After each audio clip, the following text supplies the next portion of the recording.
자, 오늘 함께 읽은 말씀 가지고 고난과 선 이런 제목으로 함께 은혜 나누려고 합니다.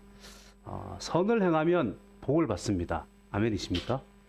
아멘. 네, 성경은 그렇게 줄곧 말씀해 오고 있습니다. 그런데 선을 행함으로 고난을 받는 경우도 있습니다. 그렇죠? 삶에서, 그죠? 선을 행하다가 불편을 겪을 때가 있어요. 그러면 뭔가 좀 모순되는 것처럼 보여질 때가 있지요. 우리가 이 답을 찾기 위해서 먼저 개념적으로 이해해야 될 두 가지 선행되어야 하는 그런 개념 정리가 좀 필요합니다. 근본적인 의미를 다시 한번 짚어봐야 되는데, 하나는 무엇이 선이냐를 한 번 더 생각해 봐야 되고요. 또 하나는 그러면 무엇이 복이냐도 한 번 더 생각해 봐야 되는 부분들이 있습니다. 와, 목사님 되게 어려운 설교 하시려나 보다. 네, 그렇지 않습니다. 생각해 보시면 선은 선입니다. 착한 건 착한 겁니다. 그래서 선은 그냥 우리가 보면 알아요. 그런데 문제는 뭐냐면 사람의 선과 사람의 착함이 하나님의 영광에 이르지 못한다는 것이 문제입니다. 그러니까 세상에 착한 사람들은 착해요. 그런데 그 착함을 많이 행하는 것으로 하나님의 영광에 이를 수 있느냐, 우리가 구원에 이를 수 있느냐, 그렇지 못하다는 거예요. 왜냐하면 우리는 죄인이기 때문에. 로마서 말씀에 분명히 그렇게 말씀을 하고 있지요. 로마서 3장 23절에 모든 사람이 죄를 범하였음에 하나님의 영광에 이르지 못하더니 이렇게 말씀했다는 거죠. 그러니까 우리가 찬양하는 것처럼 마음 착해도 못 가요. 어여뻐도 못 가요. 늘 제가 불만인 것은 뚱뚱해도 못 가요는 왜 뚱뚱해도 못 가요냐, 뭐 상관이 없다는 이야기죠. 거듭남은 가는 나라, 그죠? 믿음으로 가는 나라. 왜냐하면 우리가 다다를 수 있는 그 선이라고 하는 것은 하나님께로부터 온 선이 아니기 때문에, 끊어졌기 때문에 우리가 그 선으로 뚫고 나갈 수가 없어요. 그러니까 참된 선이신 하나님께 맞닿아 있는 것, 참된 선이신 하나님께로부터 회복되는 것, 참된 선이신 하나님과 함께하는 것, 거기에 참선이 있는 거예요. 그 부분을 우리가 기억해야 되는 것이고, 그러면 그 선을 행하면 이제 복을 주시는데 복의 개념도 조금 다르다는 거예요. 복도, 참된 복은 하나님과 함께하는 것입니다. 참된 복은 하나님 안에 있는 것입니다. 하나님의 것이 세상을 덮어서 내 안에 있는 성령의 충만함이, 내 안에 있는 예수 그리스도의 보혈의 능력이, 오늘도 하나님께 회복하신 나의 생명이 오늘 내 삶을 가시엉엉키를 제거하면서 복으로 바꿔나가는 것, 그 결과물과 그 근원이 함께 있을 때 그게 이제 복이거든요. 그런데 사람이 범죄했기 때문에 선을 행하고자 하는 노력은 있어요. 왜냐하면 우리가 영적인 존재이기 때문에 그날의 흔적이 있단 말이에요. 그러니까 그것이 참되다는 것을 알고 있기 때문에 무언가 선을 행하려고 해요. 그러나 참선을 행할 능력이 없는 거죠.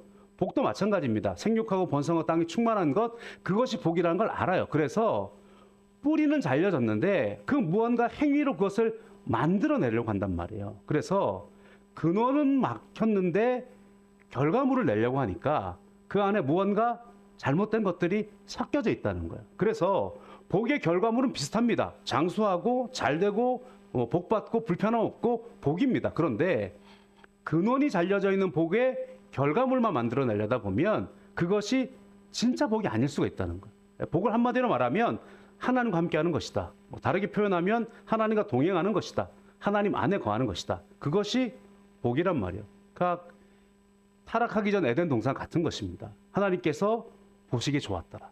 하나님께서 복을 주시니 생육하고 번성하고 땅에 충만해라. 그리고 하나님께서 사람에게 복을 주시니 정복하고 다스려라. 그것은 하나님의 성품이 사람에게 그대로 있고 그 하나님의 성품과 하나님의 바라보시는 것과 하나님의 뜻 가운데서 그 복이 흘러나가서 생육하고 번성하고 땅에 충만하는 것, 온전한 복이 충만하면 진짜 복된 세상이 되는 것이죠. 그러나 사람이 범죄했으니까 하나님과 단절이 됐고 내 안에 있는 영혼도 단절이 되어 있고 관계가 단절되고 창조주와 피조물의 관계들도 단절이 되어지다 보니 가시와 엉겅퀴라는 것이 생겼단 말이에요. 그래서 이마에 땀을 흘려야 수고한 결과로 먹을 수 있고, 뿐만 아니라 그 사랑스러웠던 남녀 관계도 깨어져서 서로 다스리고 정복하고 그런 관계들이 되어져 버리는 것들로 나아가게 되었다는 것이죠. 그러니까 참된 복의 근원이 없으니 우리가 그것들을 살아감에 있어서 무언가 애쓰고 수고함이 있지만 그 복이 진짜 복이 되려면 하나님이 함께 하시는 그 생수를 마시고 하나님이 함께 하신 그 복의 근원이 우리 가운데 온전히 있어서 말 그대로 신학가에 심겨진 나무처럼 열매를 맺고 시절을 쫓아서 과실을 맺을 뿐 아니라 잎사귀가 마르지 아니하는 그 복을 맺어 나가야 되는 것인데, 뿌리는 단절되어 있는데 그것을 막 맺으려고 하니까 우리가 힘든 것이고, 시절을 쫓아서 과실을 맺을 때는 때로는 잎이 떨어질 때도 있고 꽃이 필 때도 있는데, 우리는 우리의 시절을 정해놓고 그 결과물을 내려고 하니까 무언가 우리가 생각하는 복이 안 나오니 선을 행하여도 복이 없다라고 생각하는 경우들도 있게 된다, 그런 말씀인 것이죠.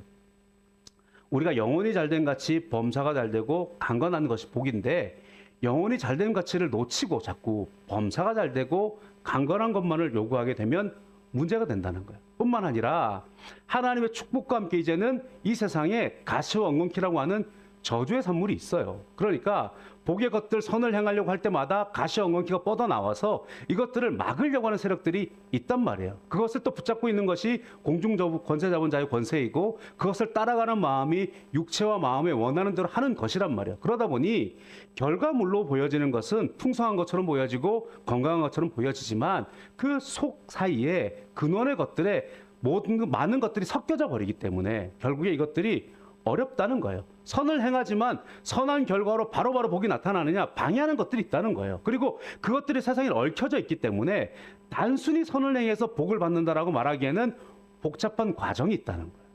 뿐만 아니라 그러면 복이 뭐냐라고 질문했을 때 단순히 잘 되는 것, 건강한 것이 복이냐, 그것이 아니라고 하나님 말씀하고 있다는 거예요. 우리가 선을 행할 때에 실질적으로 생각해 보면 예수 잘 믿기로 결정하고 착하게 살아가면 이상하게 학교에서 따돌림을 받아요. 직장에서 따돌림 받을 때 있어요. 기회 제공의 불이익도 있을 수 있어요.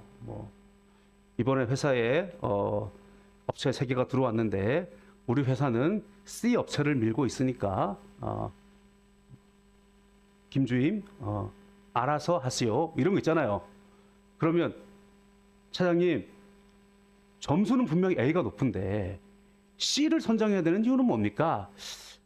그냥 그렇게 돼 있다고요. 그러면 점수를 조작하라는 이야기입니까? 그거 다 뜻이 통하고 그거 다 모든 게 관계가 이렇게, 그죠? 그러면 못합니다 이러고 이제 나서면 너는 이 일에 물러나라 이러면서 이제, 그런데 이게 또 옳은 말이니까 자를 순 없고, 그죠? 그러면서 이제 괜히 좀 이렇게 너만 잘났냐, 네 손에는 오물을 안 묻히냐 이러면서 들은 이야기예요. 반은 상상이고, 제가 회사 생활 안 해봤는데 반은 상상입니다. 그러나 그럴 수 있는 이야기란 말이죠, 그죠? 그럴 때에 불편히 여긴단 말이에요, 그죠? 매 주일날 교회 가는 사람들 불편해 여기. 그럼 우리가 어떻게 해야 되느냐? 실력을 키우면 되죠, 그죠? 누구도 따라올 수 없는 실력이 있어. 남들보다 10시간 더 일해, 막 내가 만드는 거의 결과물은 1차에 오차도 없어. 내가 만들어낸 기술, 그 제품은 누구도 따라올 수 없어. 이러면 좋겠지만, 그러나 세상이 아까 말씀드린 것처럼 그 과정을 내기까지 가시엉엉퀴가 막 얽혀 있는데 이게 뚫어나갈 것도 힘들단 말이에요. 어쩌면 선을 행하면서 일들을 이뤄내기가 남들보다 몇 배 고생이 필요할 수도 있어요. 오늘 그러나 결론적으로 말씀드리면 정직이 이깁니다. 그리고 선함이 이깁니다. 왜냐하면 하나님께서 기뻐하시기 때문에. 그런데 더 근본적인 복의 이야기를 하면은요, 정직이 못 이겼단 말이에요. 그럼 어떡할 거냐고요. 그래도 정직하라는 이야기예요. 믿음의 복은 그것이라는 거예요. 복에 대해서 하나님 말씀하실 때에 우리가 생각하면 그러면 빨리 좀 싹 쓸어버리고 이런 나쁜 사람들 탁탁 정리하고 나를 막 높여주시고 이러면 좋겠는데 안 그럴 때가 많단 말이에요. 저는 개인적으로 저를 힘들게 하시는 선생님들 다 발령나고 이런 것도 경험해봤습니다만은, 여러분 그런 경험 없은가요? 저를 막 찍어 누르고 막 하던 분들이 하루아침 다 발령나서 없어졌어. 좋은 건가? 그렇게 말을 하기가 참 어려운 게요, 나에게는 기도 응답인 것이 누군가의 상처가 될 수 있어요. 우리가 좀 복잡한 세상을 살아가고 있는 것이 맞아요. 그렇기 때문에 늘 배려해야 되고 용서해야 되고 용납해야 되는 것이죠. 근데 중요한 건 뭐냐면 하나님은 이 세상을 쓸어버리고 그냥 복으로 만드는 것, 그렇게 지금은 구원의 방식을 이루지 않는다는 거예요. 그래서 여러분, 우리가 이 복의 잣대, 하나님과 함께하는 복에 대해서 분명하게 밝혀주고 있는 그 일화가 이 출애굽기에 나와 있어요.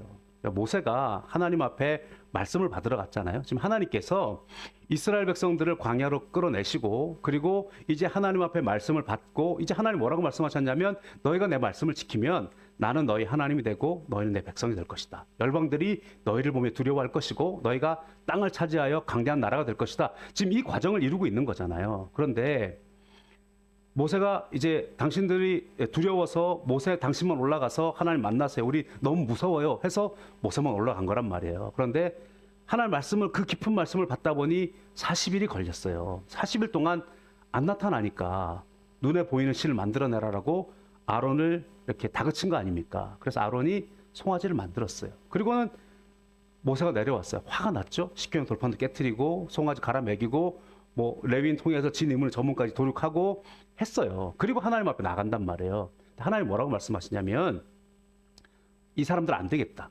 얘네들 가지고는 도무지 그거 이룰 수 없다. 그러면 다 없애자. 그리고 너 하나만 있으면 돼. 너를 통해서 새 민족을 이룰게. 그거 어떠냐? 모세가 뭐라 그래요? 하나님, 생명책에서 내 이름 지워버리십시오. 안 됩니다. 그러면서 모세가 뭐라고 이야기하냐면 하나님 그런 하나님 아니시잖아요. 이 말이에요. 그리고 하나님 방법도 아니시잖아요. 그래요. 사실은 하나님이 모세에게 그러자, 이게 하나님 뜻이 아니거든요. 모세에게 정말 하나님 뜻이 무엇인지를 알도록, 정말 하나님 뜻이 무엇인지를 깨닫도록 반문하신 거란 말이에요. 모세는 기가 막히게 대답을 해요. 출애굽기 32장 11절 12절에 모세가 그의 하나님 야훼께 구하여 이르되 야훼여 어찌하여 그 큰 권능과 강한 손으로 애굽 땅에서 인도하여 내신 주의 백성에게 진노하시나이까? 어찌하여 애굽 사람들이 이르기를 야훼가 자기 백성을 산에서 죽이고 지면에서 진멸하려는 악한 의도로 인도해 내었다고 말하게 하시려 하나이까? 주의 맹렬한 노를 그치시고 뜻을 돌이키사 주의 백성에게 이 화를 내리지 마옵소서. 하나님이 심판할 때는요, 이 백성 그러거든요. 근데 모세는 끝까지 주의 백성이라는 거예요. 하나님, 주님께서 굳이 그렇게 10가지 재앙 애굽에 내려가지고 데리고 나온 백성인데 이들을 여기서 죽여버리면 주변의 나라들이 하나님을 왜곡시킬 거 아닙니까? 하나님 뜻도 아니지 않습니까? 그리고 하나님께서 그러려고 이들을 끌어낸 거 아니지 않습니까? 하나님, 화를 누구치시고 이 백성에게, 주의 백성에게 화를 내리지 마십시오. 그런단 말이에요. 그래서 하나님이 뜻을 돌이키세요. 그러니까 하나님이 뜻을 돌이키셨겠습니까? 태도를 돌이키신 거죠. 그러나 그 뒤로 뭐라고 말씀하시냐면 그러면 가나안 땅 들어가게 해줄게. 그런데 이 백성이 목이 곧아서 내가 같이 들어가면 이들을 다 죽일 것 같아. 그러니까 너네만 들어가라. 그렇게 말씀해요. 33장 3절이죠. 너희를 젖과 꿀이 흐르는 땅에 이르게 하려니와 나는 너희와 함께 올라가지 아니하리니 너희는 목이 곧은 백성인즉 내가 길에서 너희를 진멸할까 염려함이니라 하시니. 이거 굉장히 타당해 보여요. 그런데 모세가 뭐라고 이야기합니까? 33장 15절에 모세가 야훼께 아뢰되 주께서 친히 가지 아니하시려거든 우리를 이곳에서 올려보내지 마옵소서. 자, 여기에 정확한 복의 개념을 알고 있는 거예요, 모세는요. 자, 너만 있으면 돼. 너로 새 거 만들게. 그거 복되지 않다는 거예요. 그렇죠? 근데 우리는 쉽게 생각해요. 저 악한 것들 다 없애버리고 하나님 나만 사랑해 주셔가지고 이렇게 만들어주세요. 하나님의 긍휼과 사랑이 뭔가 다르다는 걸 알고 있죠. 뿐만 아니라 그러면 너네가 그 복된 땅으로 들어가면 될 거 아니냐. 너희가 젖과 꿀이는 땅에 들어가면 되지. 그거면 됐잖아. 모세는 그게 복이 아니라는 걸 알아요. 하나님이 함께하지 않으면 이게 복이 아닙니다. 하나님이 함께하지 않으려면 우리도 못 가게 해주십시오. 그렇게 이야기한단 말이에요. 여러분, 근데 우리가 이런 우리를 범할 때가 되게 많아요. 화가 나서 저들 다 쓸어버려 주세요. 또 때로는 하나님과 무언가 저 깊은 그 관계를 맺고 있는데 눈에 안 보이니까 하나님 만들어 달라고 그러기도 하고, 우리가 하나님 앞에 우리에게 젖과 꿀이 흐르는 거 주세요. 이 이스라엘 백성들이 광야에서 계속해서 하나님 앞에 외치고 있는 게 고기는 언제 주나요? 물은 언제 주나요? 이런 거 외치고 있단 말이에요. 하나님 앞에 그런 백성이지만 용납하시고 고쳐주세요. 그리고 하나님 함께 해주셔야 돼요. 가나안 땅에 들어가는 것 자체가 목적이 아니라 새로운 백성을 만드시는 그것이 문제가 아니라 하나님께서 그들을 고치시고 그들과 함께 가셔서 그들에게 진짜 복을 회복하시는 것, 이게 정말 하나님의 방식과 뜻이 아닙니까? 그렇게 고백하고 있다는 거예요. 여러분, 복의 개념도 우리가 똑바로 잡아야 되고요, 선의 개념도 우리가 똑바로 잡아야 됩니다. 그러면 오늘 결론은 뭐라고 말씀하고 있냐면, 선을 행하는 데도 박해를 받느냐? 그러면 어떡할 거냐? 악을 행할 거냐? 이 말이에요. 그럴 수 없다 이 말이에요. 선을 행하면서 땅에는 지금 악한 것들이 묶여져 있고 여러 가지 이해관계가 엮여 있어서 선을 행하지만 애매하게 고난 당할 수 있다. 그러나 선을 행하면서 당하는 고난은 복이라는 거예요. 그런데 악을 행함으로 당하는 고난은 그건 뭐냐? 이렇게 말하는 거란 말이에요. 다시 한번 조금씩 말씀을 보면서 오늘 본문의 말씀을 가지고 살펴가겠습니다. 첫 번째로 박해와 고난에 대해서 이렇게 말씀하고 있어요. 박해와 선에 대해서 3장 13절에서 16절입니다. 또 너희가 열심으로 선을 행하면 누가 너희를 헤아리요. 그러나 의를 위하여 고난을 받으면 복 있는 자니 그들이 두려워하는 것을 두려워하지 말며 근심하지 말고 너희 마음에 그리스도를 주로 삼아 거룩하게 하고 너희 속에 있는 소망에 관한 이유를 묻는 자에게는 대답할 것을 항상 준비하되 온유와 두려움으로 하고 선한 양심을 가지라. 이는 그리스도 안에 있는 너희의 선행을 욕하는 자들로 그 비방하는 일에 부끄러움을 당하게 하려 함이라. 자, 오늘 본문에도 뭐라고 먼저 이 전제하고 있냐면, 열심으로 선을 행하면 해할 자가 없다. 이게 당연하다는 거예요. 그죠? 13절 다시 보면 그러죠. 너희가 열심으로 선을 행하는데 누가 너희를 해야겠느냐?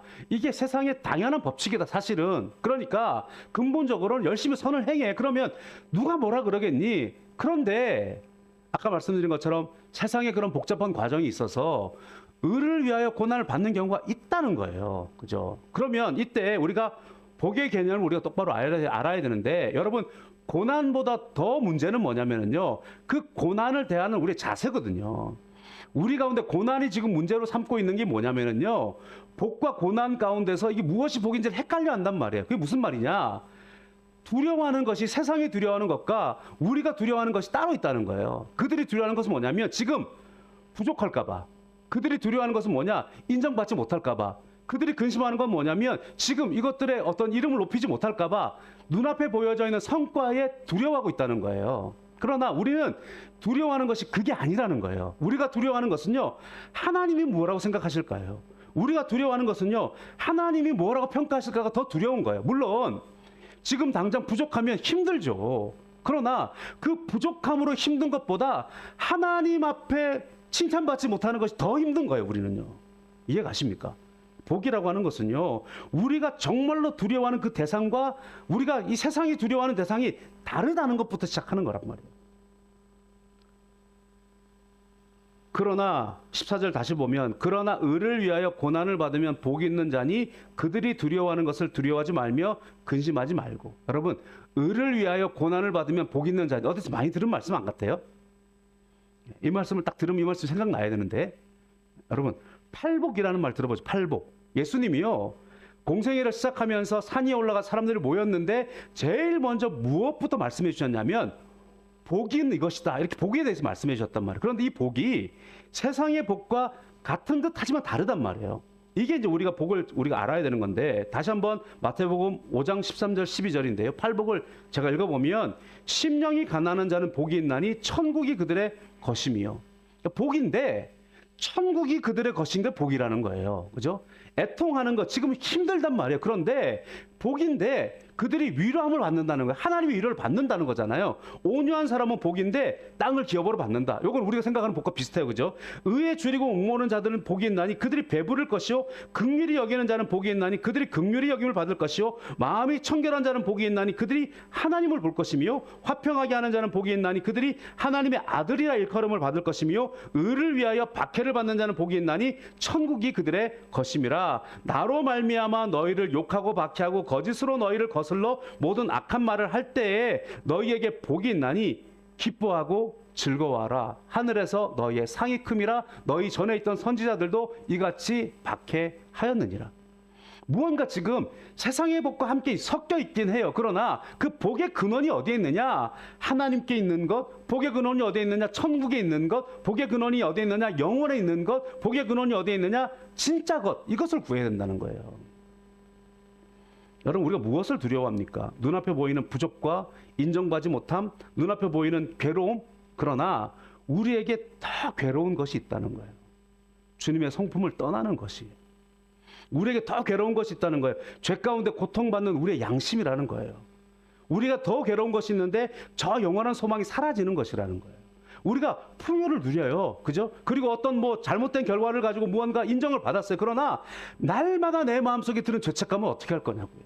이것들보다 풍요를 더 즐겁게 여기느냐? 그 풍요보다 이 죄책감을 더 괴롭게 여기느냐? 거기에 참된 선함과 참된 복의 개념이 있다라고 하는 것입니다.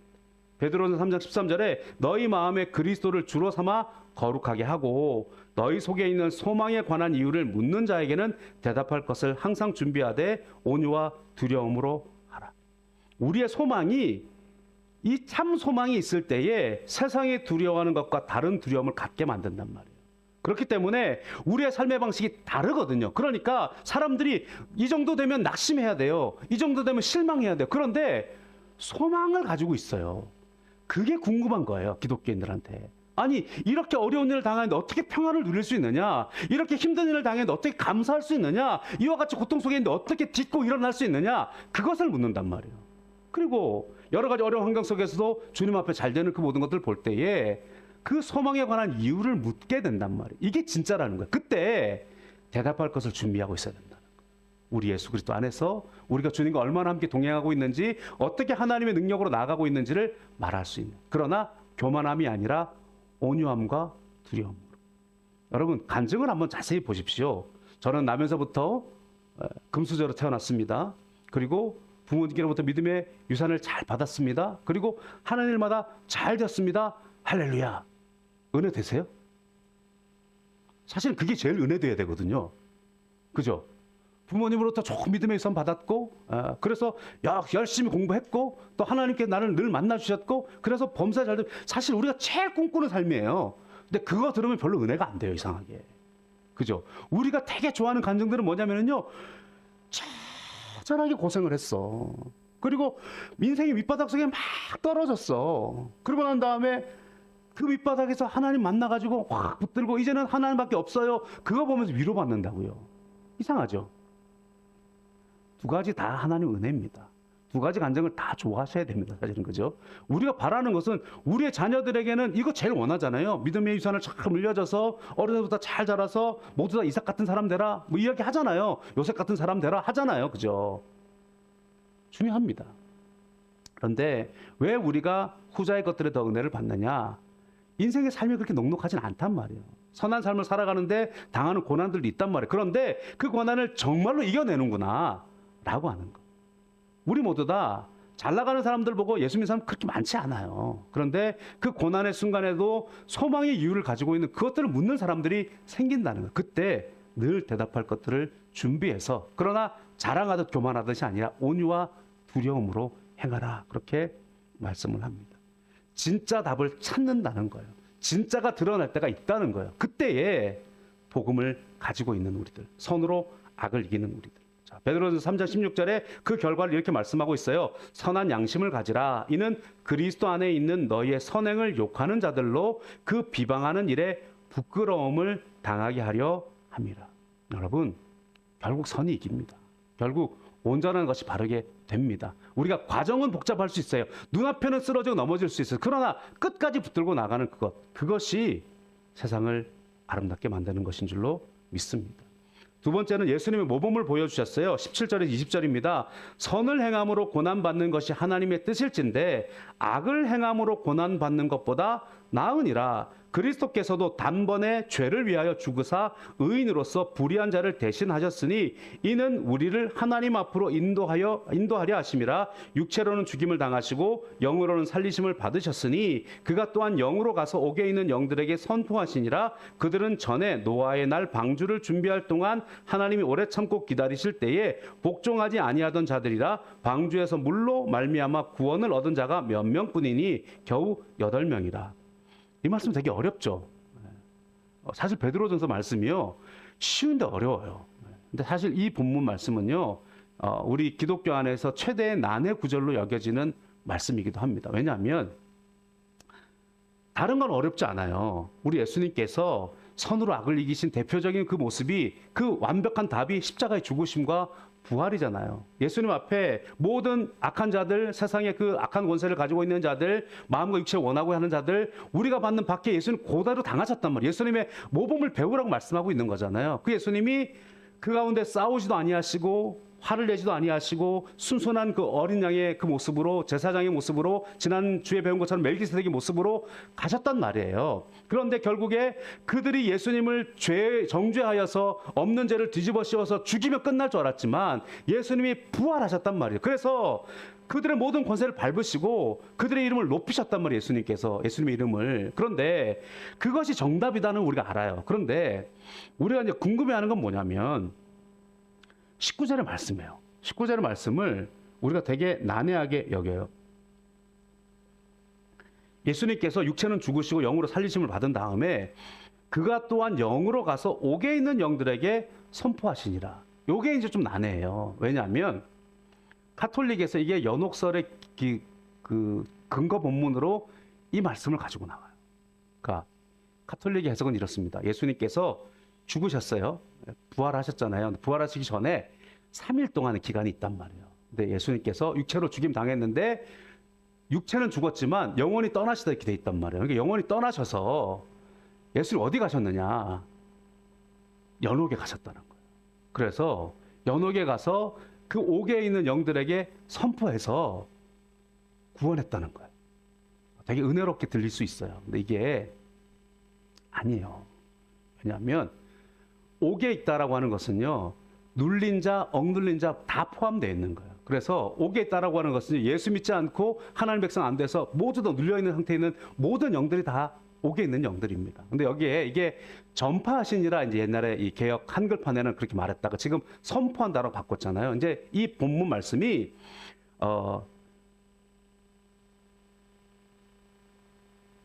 우리가 복음이라고 말할 때 그게 캐리규마라는 말을 쓰거든요. 근데 이제 그 캐리소라고 하는 단어를 쓰면서 선포했다 이렇게 되니, 선포라는 말은 뭐냐면 복음은 굿뉴스란 말이에요. 굿뉴스는 무슨 뜻이냐면 승전보를 울리는 뉴스예요. 그러니까 전쟁에 나가서 승리했다 이 소식을 전하는 거거든요. 그러니까 이거는 전도할 필요가 없어요.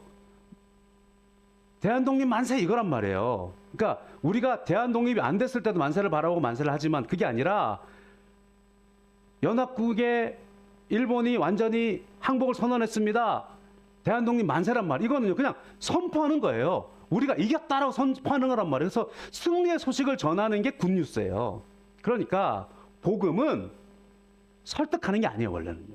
복음은 전도한다라고 하는, 우리가 말하는 전도는 전해서 인도하고 제자로 삼고 그 과정까지 다 포함되는 전도를 우리가 생각하기 때문에 힘든 것이지만, 원래의 예수님께서 가르치시고 치료하시고 하나님 나라를 전파하시다니 전파는요, 선포예요, 선포. 하나님 나라가 도래했다고 선포하는 거예요. 자, 이 말씀은 뭐냐면 예수님의 십자가의 죽으심과 부활이 결국에 노아의 홍수 이후로부터 방주, 구원의 길이 열려져 있는 그 사람들이, 구원을 거절한 그 사람들, 하나님의 복음의 방편들을 거절한 그 영들에게 이제는 예수 그리스도의 죽으심과 부활로 말미암아 승리했다라고 선포한 거란 말이에요. 이제는 이것이 구원의 방법은 오직 예수님밖에 없다라고 하는 것을 선포하신 거란 말이에요. 이것은 악한 영들에게 승리를 선포한 거예요. 그렇기 때문에 뱀이 아들의 발목을 묶는다 할지라도 머리를 밟을 것이다 말씀했던 그 사건, 그들이 어떤 흑암과 권세를 가지고 우리의 발목을 노린다 할지라도 결국 예수 그리스도의 죽으심과 부활, 결국 선을 행함으로 말미암아 악한 권세를 지려밟는 그것들, 그것으로 말미암아 선언하는 거란 말이에요. 이것이 구원이라고. 무슨 말 이해가 되십니까?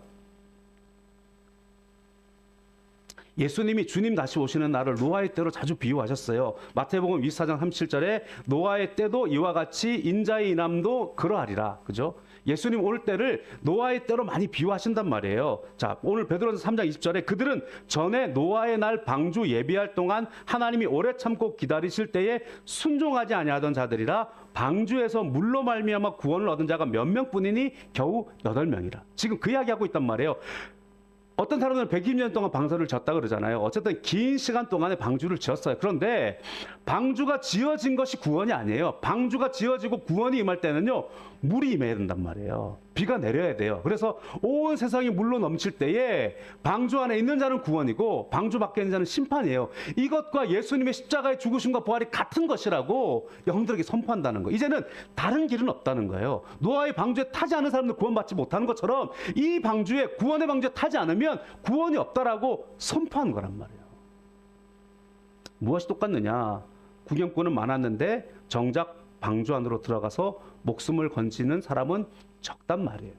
고린도서 10장 11절에 저희에게 당한 이 일이 거울이 되고 또한 말세를 만난 우리에게 경계로 기록하였느니라, 이렇게 말씀하고 있어요. 자, 우리의 선을 행함을 그렇게 소개하고 있는 겁니다. 예수님을 모함하고 예수님을 정죄하여 죽인 그 사탄의 세력이 예수님의 죽으심과 부활을 통하여 오히려 그들이 예수의 승리를 선포하게 만든 것처럼 너희들의 선함이 그 너희들의 선함을 가로막는 그 모든 것들이 있겠으나 결국에는 너희들의 선함으로 말미암아 그들의 승리를 선포할 것이다, 그 말씀을 하고 있는 거예요. 심판과 구원의 물에 대해서 조금 더 살펴보자면 21절 22절에 이 장면을 갑자기 어디로 가지고 나오냐면 세례를 가지고 나와요. 자, 21절이 중요합니다. 물은 예수 그리스도께서 부활하심으로 말미암아 이제 너희를 구원하는 표니 곧 세례라. 이는 육체의 더러운 것을 제하여 버림이 아니요 하나님을 향한 선한 양심의 간군이라. 여러분, 우리가 세례라는 용어가 조금 문제가 있다 그랬잖아요. 세례는 씻는다고 자꾸 우리가 해석하기 때문에 말 그대로 실이니까, 그죠? 이렇게 해석하면 문제가 돼요. 이 세례는요, 죽고 장사되고 새롭게 살아나는 거예요. 그래서 오늘 여기도 뭐라고 말씀하고 있냐? 육체의 더러운 것을 제하여 버림이 아니요 씻은 것으로 끝난 것이 아니라는 거예요. 근데 무엇이 문제냐? 하나님을 향한 선한 양심의 간군이라. 양심이 살아난다는 거예요.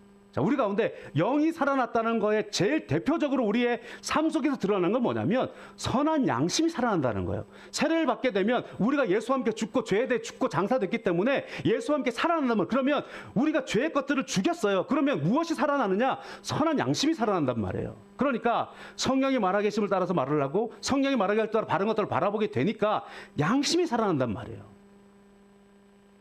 물은 심판의 도구면서 역으로 구원의 도구입니다. 방주에 탄 자는 구원이고 방주에 타지 않는 자에게는 심판이에요. 구원의 표가 세례라고 말씀을 하는데 세례는 씻는 게 아니라 잠기는 것, 장사 지내는 것, 다시 살아나는 것입니다. 골로새 2장 12절 이렇게 말씀하죠. 너희가 세례로 그리스도와 함께 장사되고 또 죽은 자들 가운데서 그를 일으키신 하나님의 역사를 믿음으로 말미암아 그 안에서 함께 일으키심을 받았나니. 나는 죽고 예수와 함께 사는 게 세례란 말이에요. 오늘 본문도 말씀하고 있어요. 오늘 세례를 받는 것은 한번 씻김 받는 것이 아니라 내 안에서 새로운 양심이 생겨나는 것이라고 말씀을 하고 있다는 것입니다. 결론적으로 고난과 선의 문제가 있단 말이에요. 자, 앞에 말씀 다 잊어버려 줬습니다. 그냥 쉽게 다시 한번 이야기합니다. 자, 그리스도 안에서 선한 사람들도 좋고요. 그리스도 안이 아니어도 선한 사람들이 있어요. 그죠? 그런데 다시 한번 생각해 보면은요, 우리가 생각하는 선한 사람들, 착한 사람은 왜 선을 행하냔 말이에요. 선을 행하는 사람들은요, 물론 훈련될 수도 있고 학습될 수도 있고 태생적으로 성품이 온순한 사람도 있어요. 근데 그 온순한 것과 선한 건 다르단 말이에요. 성격이 온순해가지고 앞에 나가서 말을 못하는데 뒤에서는 막 욕하고 막 그림 그려놓고 눈 찌르고 이러면 그거는 선한 게 아니잖아요. 그거는 그냥 온순한 거예요. 누가 앞에 말을 못하는 것 뿐이지. 근데 말하지 못하고 집에 와가지고 밤새 저주하고 있으면 선한 거 아니란 말이에요. 근데 선을 행한다는 건 뭐냐면은요, 아까 말씀드린 것처럼 그게 의지가 됐던 학습이 됐던 습관이 됐던 그것이 훈련이 됐던지 간에 그 안에 선을 깨는 것이 눈앞에 있는 문제들보다 더 두렵단 말이에요. 착한 사람들 무시하지 마십시오. 착한 사람들이요, 생각이 없어서 착한 게 아니에요. 착한 사람들은요, 이 착함을 행하는 것이 손해보다 더 귀중하다고 여기고 있는 사람들이에요. 이 착한 사람들은요, 선을 행하는 사람은요, 이 선을 행하는 사람들이요, 눈앞에 보여지는 손실보다 이 선을 행하는 것이 더 중요하다고 여기고 있는 사람들이에요. 선한 사람들은요, 악한 일 가운데 마주쳐 싸울 때요, 목숨도 건다니까요. 목숨보다 이게 더 중요하다고 여기기 때문에 선을 행하는 거란 말이에요. 지금 선을 행하는 자리 무서운 것은 세상 사람들이 그렇게 무서워하는 돈의 권세가 별로 무섭지 않아요. 가난하게 살아도 선하게 사는 것이 옳다고 여기기 때문에 그걸 선택한 사람들이란 말이에요. 선을 행하는 것이 세상의 불의와 손잡는 것보다, 이게 선을 행하는 것들이 깨지는 것이 세상의 불의와 손잡는 것들보다 더 무섭단 말이에요. 말이 좀 안 맞나? 이해는 하시죠 지금, 그죠? 똑같으면 무섭고 힘들어요. 그런데 그들의 선한 양심이 괴로운 것을 더 힘들어하니까. 여러분, 선한 사람들이 그럼 돈이 많지 않아야 되느냐? 돈 많을 수 있죠. 근데 돈 많은 선한 사람들 어떤 사람이에요? 나누고 베푸는 사람이에요. 그죠? 왜 그러냐? 내가 부유한데 그것으로 내가 자랑을 여기는 것이 아니라 타인의 괴로움을 견디지 못하는 거예요. 그러니까 그들을 돕는 거란 말이에요. 가난한 사람도 마찬가지죠. 네. 눈앞에 눈 한번 찔끔 감으면 이걸 타개할 수 있는 방법이 있을지도 몰라요. 그러나 그것보다 이것들을 더 소중히 여기고 있단 말이에요. 여러분, 선을 행하는데요, 불편함이 없다? 아주 이상해요, 사실은요. 선을 행하는데 피곤함이 없다? 그거 좀 이상해요. 선을 행한다라고 하는 것은요, 반드시 내게 있는 무언가를 나누는 거예요.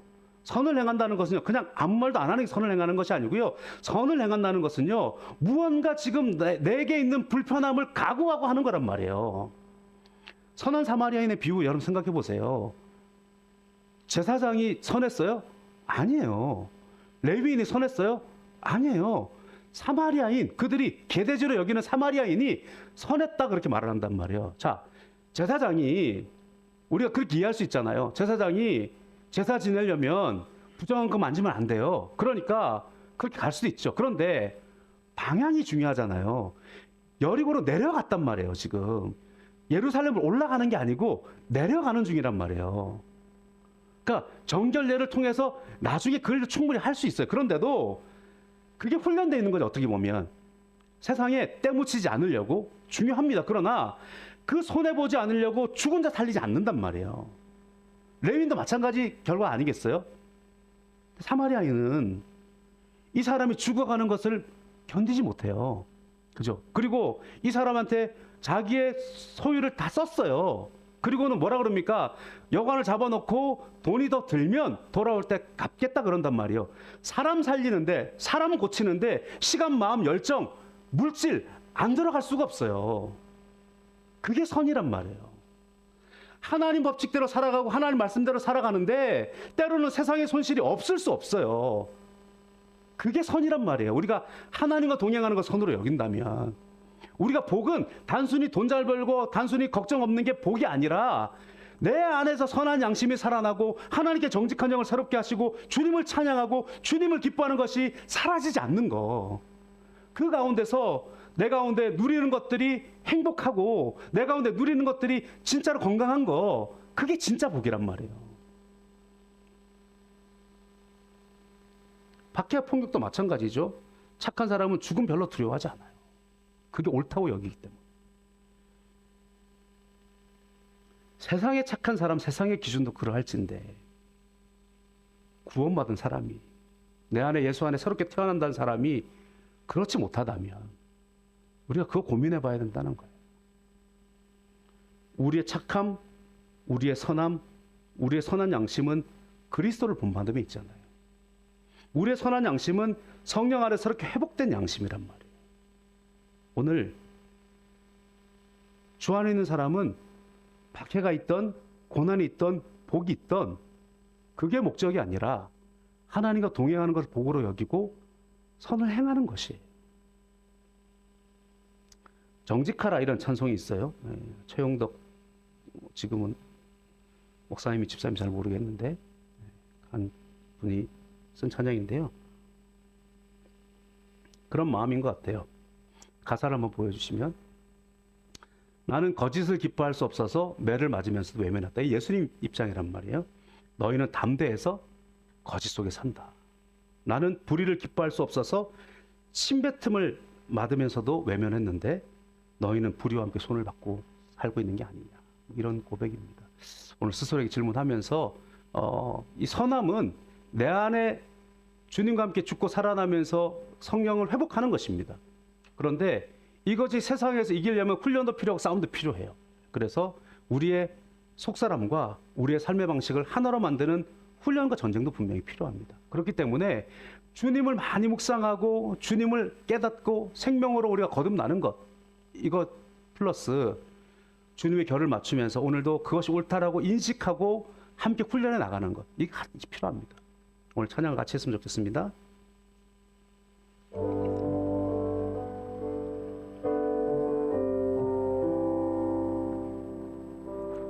나는 거짓을 기뻐할 수 없어서 매를 맞으면서도 외면했건만 너희는 담대하여 거짓 속에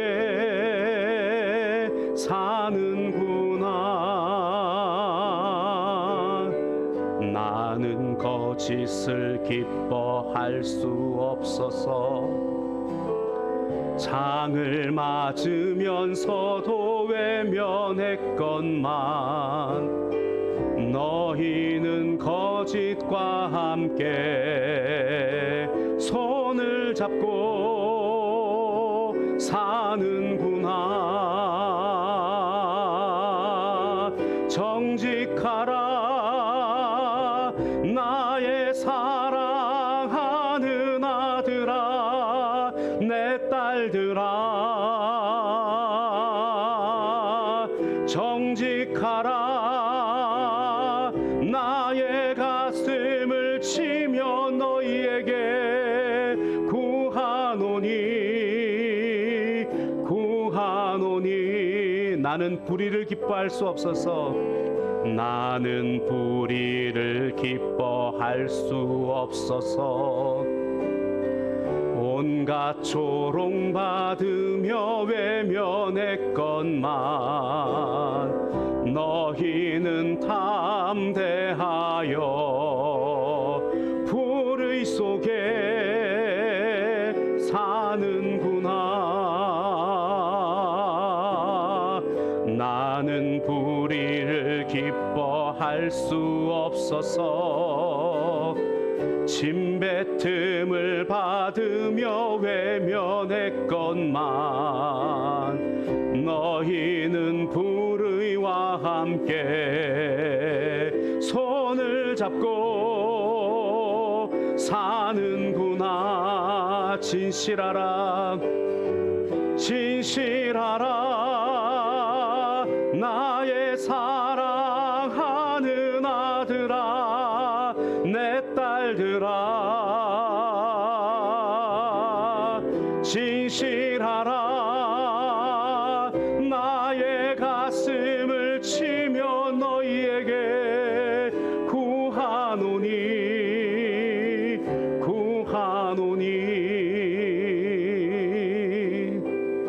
우리가 주님과 함께 동행한다는 것은 주님이 그렇다는 것을 먼저 인정하는 것, 주님을 바라보는 것부터 해야 됩니다. 내 안에 참된 것이 회복돼야 됩니다. 그리고 참된 것이 회복되어져 있지만 가시원 관계가 가리워져서 드러나지 않을 때가 있습니다. 그러면 우리가 그것들을 이겨나가는 훈련들을 해나가야 됩니다. 그러면 하나님께서는 반드시 마침내 하나님의 법대로 승리하게 하신다고 말씀하고 있습니다. 오늘도 예수님을 더 생각합시다. 그리고 내 가운데 이 마음속에 찔려지는 어떤 것들이 있다면 결단도 합시다. 그리고 오늘 또 하루하루 그렇게 살아가면서 주님 앞에 내 삶에 아름다운 것들이 나타날 수 있도록 나아가는 우리들 되었으면 좋겠습니다. 은혜 받은 대로 우리 주님 한번 부르고 통성으로 기도하겠습니다. 주여, 아버지